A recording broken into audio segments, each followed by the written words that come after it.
Halo semua, kembali lagi di podcast Bahasa Indonesia bersama Windah. Podcast ini bisa didengarkan di Spotify, YouTube, dan masih banyak platform lainnya.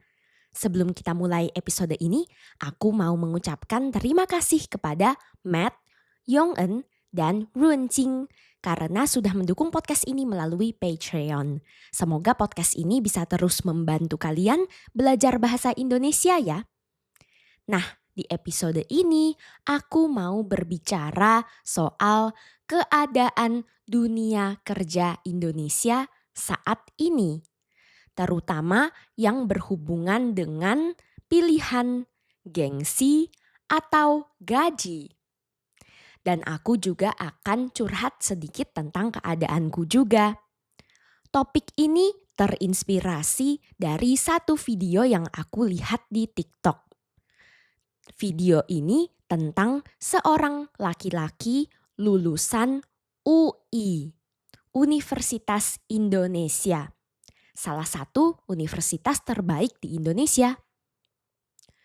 Nah, laki-laki ini mengambil keputusan untuk keluar dari pekerjaan korporatnya dan pergi ke Australia. Di sana dia bekerja sebagai pembersih kaca gedung. Pastinya gedung-gedung di sana tinggi-tinggi semua. Jadi pekerjaan ini bukan pekerjaan mudah dan bahkan berbahaya. Sebelumnya di Indonesia dia bekerja di dalam gedung. Di Australia dia harus bekerja di bawah panas matahari, membersihkan kaca dari luar gedung. Mungkin pilihan ini sangat mengejutkan buat kita ya. Kenapa dia memilih meninggalkan pekerjaan yang bergengsi, berstatus? Mungkin dia juga punya jabatan yang tinggi di korporat. Lalu bekerja sebagai pembersih kaca.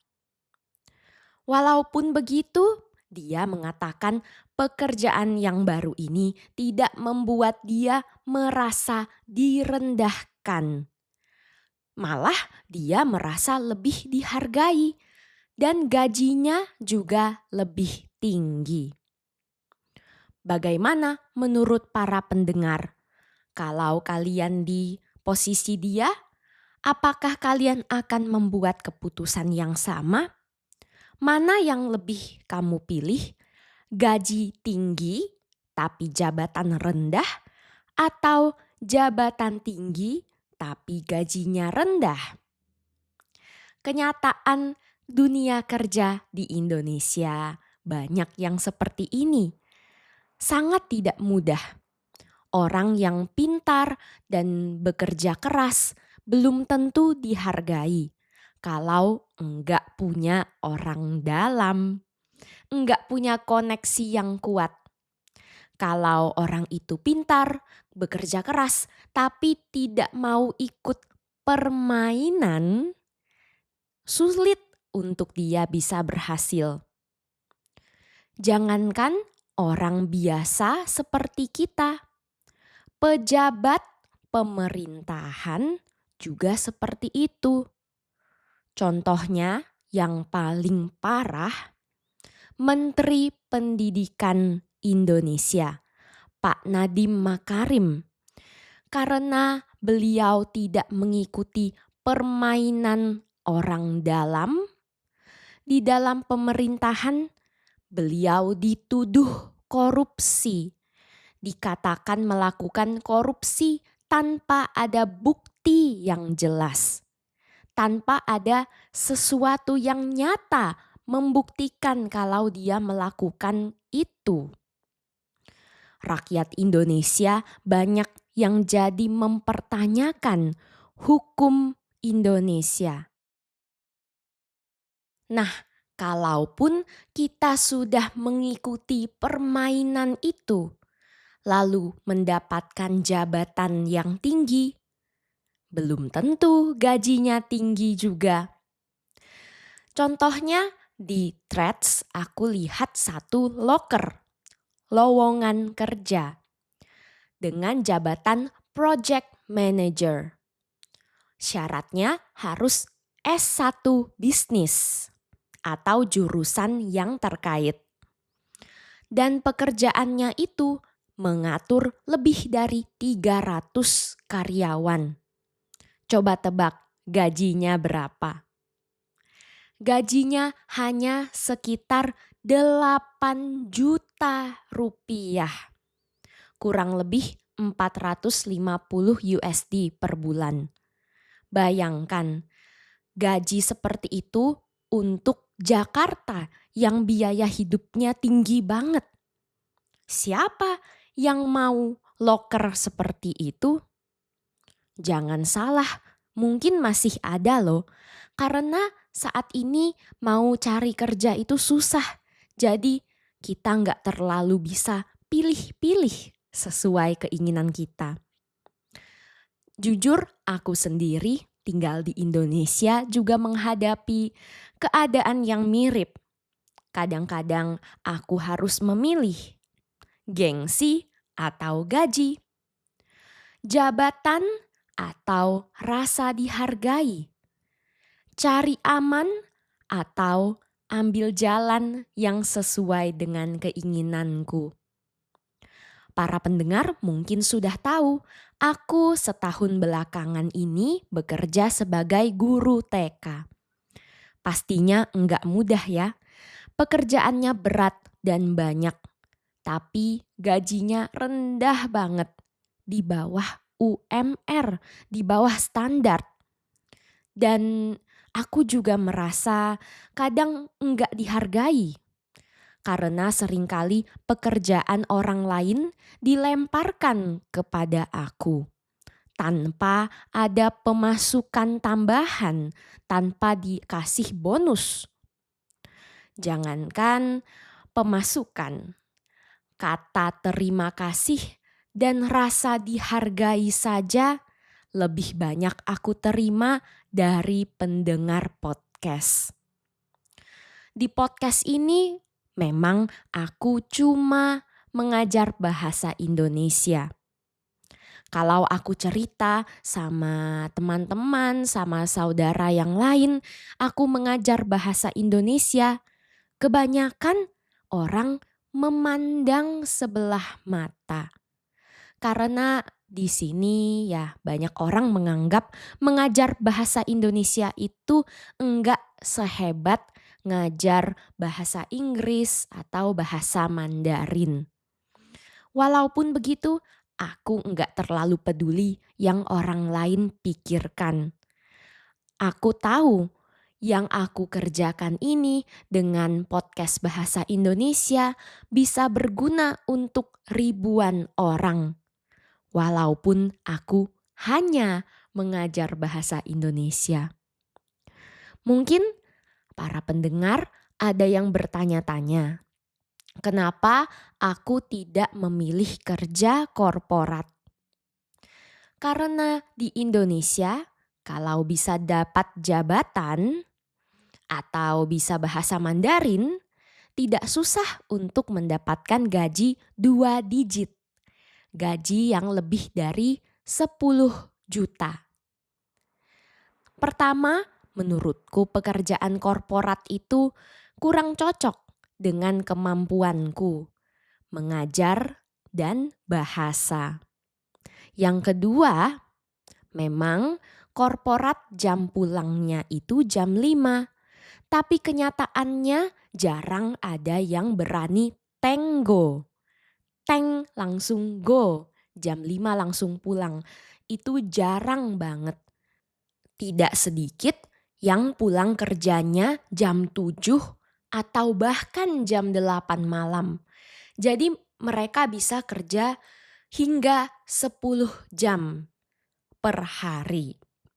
Jadi aku cukup yakin misalnya aku kerja di korporat, pasti tidak ada waktu dan tenaga lagi untuk membuat podcast. Nah, pada akhirnya dengan banyak pertimbangan, dengan banyak pemikiran, aku mengambil keputusan untuk fokus mengembangkan podcast ini dan tidak lanjut mengajar di TK. Tiba-tiba aku dapat tawaran yang lebih baik. Mengajar di TK yang sama, tapi bukan jadi asisten lagi. Jadi guru Mandarin. Jadi laoshi Mandarin. Wow, ini kesempatan emas buat aku. Kapan lagi aku bisa naik jabatan secepat ini? Dari asisten langsung jadi laoshi.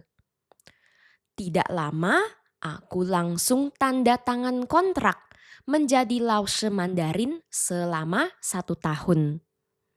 Aku merasa bangga bisa naik jabatan dengan cepat, walaupun gajinya naiknya enggak banyak sih. Yang penting pengalamannya.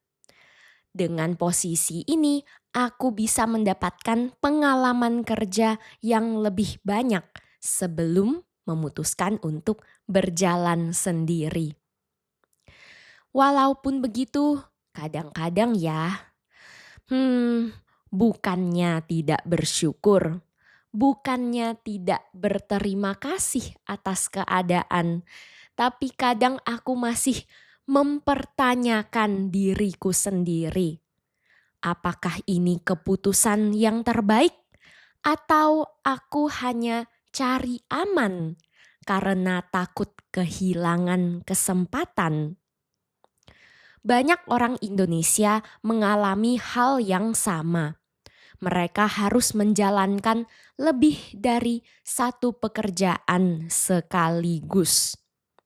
Misalnya, dia sudah punya jabatan penuh waktu dan memang aman, tidak akan tiba-tiba hilang, tapi gajinya pas-pasan, hanya untuk bertahan hidup saja. Tidak cukup untuk yang sudah punya keluarga, punya anak. Karena pemasukannya belum cukup, dia masih harus mencari kerja sampingan lagi atau mengambil langkah berani untuk membuka usaha. Yah, selama 1 tahun ke depan pasti enggak mudah buat aku. Aku bakal sibuk banget. Kerja penuh waktu sebagai laoshi, mengajar 6 kelas setiap hari sambil tetap melanjutkan podcast ini dan meningkatkan mutu konten di Patreon. Aku harus mengatur waktu dan istirahat dengan baik. Kalau sampai aku capek atau sakit, pasti dampaknya ke anak-anak di sekolah dan juga ke podcast ini. Bagaimana dengan para pendengar? Pernahkah kamu mengambil keputusan sulit dalam pekerjaan? Waktu itu kamu mengambil keputusan berani atau bahkan keluar dari pekerjaan yang sudah tidak sesuai dengan yang kamu inginkan? Kirimkan ceritamu ke podcastbahasaindonesia@gmail.com ya, atau langsung tuliskan di kolom komentar. Episode kali ini sampai di sini. Jangan lupa dukung podcast ini dengan menjadi sahabat Windah di Patreon dan dapatkan transkrip serta terjemahan untuk semua episode yang ada di podcast ini. Bisa juga dukung podcast ini dengan membagikannya di media sosialmu serta memberikan penilaian di Spotify dan Apple Podcast supaya semakin banyak orang yang mendengarkan. Sampai jumpa di episode berikutnya. Dah!